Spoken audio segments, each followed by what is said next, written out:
7h, 10h sur Radio Courtoisie, ligne droite, Maud Koffler. Et on passe à la chronique de Richard de 16. Bonjour Richard. Bonjour Maud. Les retrouvailles. Mais m'avait manqué. Vous avez passé de bonnes vacances ? Oui, absolument. Eh bien moi aussi. Voilà. Il faisait beau, il faisait chaud. Bon, Richard de 16. On va parler de Kamala Harris. Ah. Voilà, on va parler de Kamala Harris parce que d'abord c'est une femme et c'est important, Maud. Et Oui. ensuite elle est issue de la diversité et c'est important. C'est encore plus important. Ensuite c'est une cruche et c'est important. Et voilà, il y a mille choses qui font en sorte que c'est important de parler d'elle. Et surtout c'est très important parce que on est une fois de plus dans un jeu médiatique qui a complètement absorbé le politique. J'ai été fasciné, bien sûr, comme tout le monde, de voir que Kamala Harris, par exemple, n'a toujours pas présenté de programme. J'ai été fasciné que à la convention démocrate, on ressorte le dossier de presse qui avait été préparé pour Joe Biden. C'est quasiment si Joe Biden n'est pas littéralement marqué à la place de Kamala Harris à certains endroits. Et c'est pas grave parce que, comme le dit un journaliste de Rolling Stone, la politique de joie de Kamala Harris est le meilleur moyen de combattre le fascisme. Voilà, parce que Trump c'est le fascisme bizarre, et Kamala Harris c'est la joie, et donc effectivement elle ricane, elle sourit, elle caquette, et tout le monde a l'air de dire que c'est génial. Mais en même temps, il y a ce côté remarquable, on l'avait souligné sur Radio Courtoisie il y a quelques jours, de cette personne qui était présentée comme un bourrin complet et dont on nous explique à présent qu'elle est en fait salvatrice et que l'Amérique va connaître la joie enfin. Ces malheureux vivaient sans le savoir dans le malheur le plus complet depuis quelques décennies. Et il y a donc la manière dont, comme d'habitude, on commence à falsifier la vérité. Cette falsification, c'est aussi par exemple son vice-président. Il a été mobilisé en 2003, il a été mobilisé en Italie. D'accord. Voilà, donc pendant la guerre en Irak. Donc, mais c'est pas grave, on commence à marquer Irak à la place d'Italie dans ses biographies. Et ce sont les gens qui nous font en permanence des remarques. Et vous pouvez évidemment taper Valls, Italie, Irak sur vos moteurs de recherche, vous trouverez la chose. Donc je ne suis pas en train de l'inventer là maintenant. Et aussi, il y avait quelque chose qui était absolument fascinant, c'est on nous expliquait que le camarade Kamala Harris était spécialement chargé des problèmes de frontières par Joe Biden.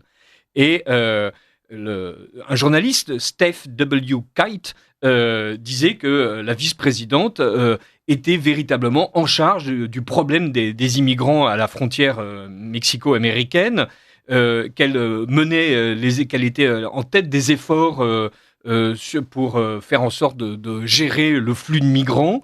Et le New York Times, en 2021, nous disait, par exemple, Mrs. Harris est vraiment en charge de cette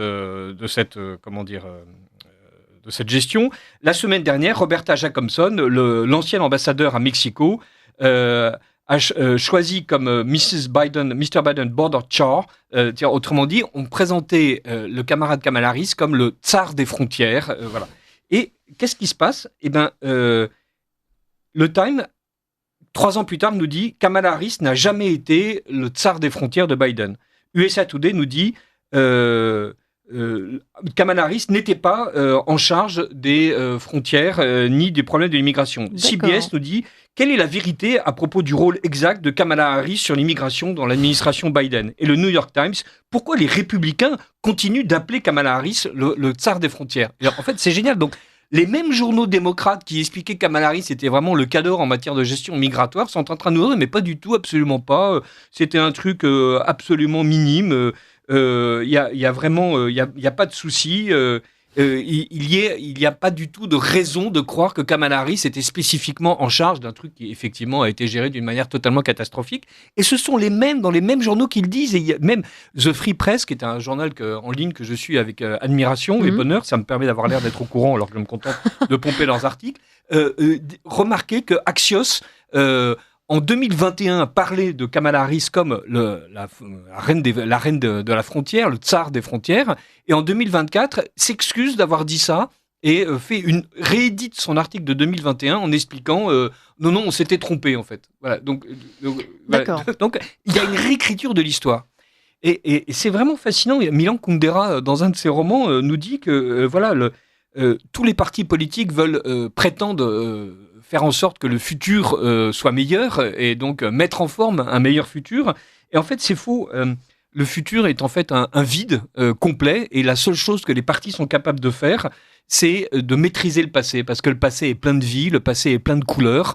D'ailleurs, c'est exactement comme Emmanuel Macron qui nous explique que la vraie vie, c'était la parenthèse enchantée des Jeux Olympiques, une fois que c'est fini. Ouais. Voilà, on n'était pas au courant, mais Oui. donc il nous aide à maîtriser notre passé, c'est-à-dire lui a maintenant mis la main basse sur les JO, et donc la parenthèse enchantée de la vraie vie est désormais une pierre d'angle du discours macronien, et que la seule chose donc, que font les partis politiques, c'est cette maîtrise du passé. Parce que voilà, il n'y a pas de raison de s'occuper de l'avenir. L'avenir, c'est Kamala Harris, dont on nous dit que son sourire et sa joie et sa politique de la joie est la meilleure manière de vaincre le fascisme. Et on nous le dit d'ailleurs parce qu'on est incapable de nous dire autre chose. À un moment donné, on demandait à Kamala Harris ce que c'était que la culture, par exemple. Et Kamala Harris avait réussi à dire un truc absolument fascinant. La culture, c'est le reflet du moment dans notre temps, n'est-ce pas ? Et la culture du moment, c'est la manière dont on s'exprime et dont on sent le moment. J'ai rien compris. Ben non, mais il n'a rien compris. Culture is a reflection of our moment in our time. Present culture is the way we express how we are feeling about the moment. Ah bah oui, c'est ça. Ah, mais non, c'est du caca. Voilà, alors, les gens disent, oui, mais bientôt elle va parler. Non, elle parle pas. En fait, elle refuse les interviews. Il n'y a pas de raison qu'elle parle. Et même l'un de ses agents de campagne, Kevin Schroff, a dit sur la chaîne ABC, plus vous donnez de détails sur la politique, sous-entendu que nous entendons mon nez, plus les journalistes vont faire en sorte de tirer tel ou tel détail. Et en fait, ce qu'attend Kamala, c'est qu'elle fait confiance aux journalistes pour expliquer notre politique et nos valeurs au peuple. Voilà. D'accord. Elle n'a aucune raison d'en parler elle-même. Faisons confiance aux journalistes qui effectivement expliquent que la politique de la joie est le meilleur moyen de combattre le fascisme pour faire en sorte que ce soit un véritable discours politique. Et tout est à l'avenant. C'est dingue. Alors on se dirait, c'est fabuleux qu'avec un peu de chance, elle va se faire étendre. C'est pas sûr du tout, parce que là, Trump a accepté de débattre avec elle, sur une chaîne américaine, la chaîne ABC justement, puisque donc il a reçu l'assurance que si jamais il y avait des questions qui étaient posées, il les connaîtrait en même temps qu'elle, contrairement à ce qui s'était passé en 2016 où une journaliste de CNN avait filé toutes les questions à Hillary Clinton pour être certain qu'elle serait capable d'y répondre avant lui. Mais bon, c'était normal, il s'agissait de faire triompher la joie contre le fascisme, sans doute déjà à l'époque.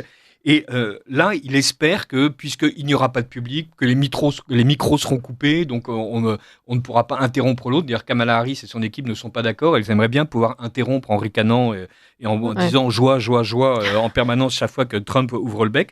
Mais on se retrouve avec une élection où on a fabriqué une jeune femme, enfin en tout cas plus jeune que Clinton, que Trump, qui est censée gagner uniquement parce qu'elle présente un visage aimable et Trump est présenté comme d'habitude comme étant un chien. Et donc là, on va avoir quelque chose d'absolument stupéfiant avec, comme d'habitude, ceux qui ne voulaient ni de Trump ni de Biden qui se retrouvent à être les véritables maîtres de l'élection avec, semble-t-il, dans plusieurs cas, ces double haters, donc les ninis, qui commencent à pencher en faveur de Harris contre Trump. Y compris les évangélistes, puisque donc, les évangélistes blancs fournissent un tiers des électeurs de Trump. Oui. Mais ils commencent à se dire que même si Trump est un pro-vie, le fait qu'à côté de ça, il ait une vie personnelle assez lamentable et un ensemble de valeurs qui ne sont pas totalement chrétiennes, peut-être que Kamala Harris, qui elle est évangélique aussi, en fait, serait le bon cheval. Donc on est en train d'assister à, comme d'habitude, une élection qui ne se fait absolument pas programme contre programme, mais figure médiatique contre figure médiatique et déclaration contre déclaration et perception sensible contre perception sensible. Voilà où on est rendu la démocratie aujourd'hui. C'est très Rien n'a changé depuis les Grecs. Oui, non, mais de toute façon, j'ai toujours été assez surprise par la façon dont les Américains font campagne, de façon générale. C'est très, C'est toujours...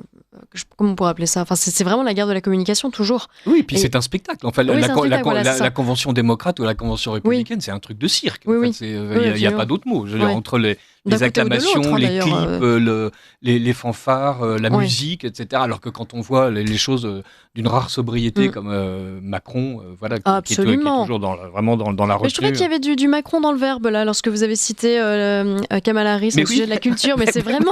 c'est marrant. C'est marrant. Oui, non, mais effectivement, il aurait été capable de dire un truc comme ça. Non, mais la culture, c'est juste le moment. Voilà, c'est la manière dont tu le sens. Vas-y, sois dans la joie. Mais pour l'instant, alors on en parlait en début de semaine, les sondages indiquent que en fait, c'est très serré. Enfin, on est à 47-49%, à moins que ça ait changé depuis lundi. Non, ça change tout le temps. Mais oui, là, pour le moment, c'est serré. Selon les sondages, évidemment, Bon, écoutez, vous avez toujours raison. Très régulièrement, j'aime beaucoup que vous le rappeliez aux auditeurs quand même. Voilà. Je vous remercie, Richard. On n'a pas terminé. La nouvelle horaire, je ne sais pas comment Oui, c'est vrai que ça change un petit peu. Voilà. L'énorme blanc. Non, c'est génial. Non, mais en fait, je vous avoue que je me suis pas encore totalement penchée sur le sujet des élections américaines qui ont lieu pourtant dans 70 jours, 80. 70 jours, oui. Enfin, ça arrive à toute allure. Et une fois plus, ce qui est fascinant, c'est qu'on attend encore que Trump, chaque fois qu'il parle, il donne énormément d'interviews, lui, contrairement à Kamala Harris. Il donne des interviews à tout le monde, y compris à des youtubeurs. Plus que lors de sa dernière campagne où il se réservait, je crois, il davantage. faisait énormément de discours, et notamment, il y a un discours fameux de 2015 où il avait déroulé tout son programme. Et donc les gens qui étaient surpris de ce qu'il a fait une fois qu'il a été élu s'étaient contentés en fait de ne pas écouter ce que disait Trump, parce que c'était normal. Un journaliste français n'écoute pas ce que dit Trump. Il lit ce que le New York Times en dit. Et évidemment, il dit que Trump a des cheveux orange et qu'il est fou. Et donc voilà, on s'arrête là. Non, en fait, il a un véritable programme. Il y a aussi ce programme de la Heritage Foundation dont Trump essaye de s'écarter, mais qui existe. Il y a les déclarations de son colistier Vance. Il y a 1000 choses. Mais Harris, non, il n'y a rien. Il y a l'idée qu'elle va faire en sorte de répandre la joie et de faire en sorte que tout le monde puisse élever correctement ses enfants. Elle va donner de l'argent aux Américains. Enfin, c'est d'une platitude absolue. Même les journaux démocrates le disent. Alors, c'est amusant d'ailleurs parce que maintenant, une partie des journalistes politiques démocrates de la presse écrite sont refusés par exemple à la Convention démocrate. Parce que comme ils écrivent derrière... Ils sont capables de dire des choses méchantes plutôt que de filmer une foule extatique en train de regarder Kamala Harris sourire et projeter de la joie sur tout le monde. Bon merci Richard de Sez de lire la presse américaine à ma place. On en reparle la semaine prochaine peut-être. Mais oui. Merci Richard de Sez.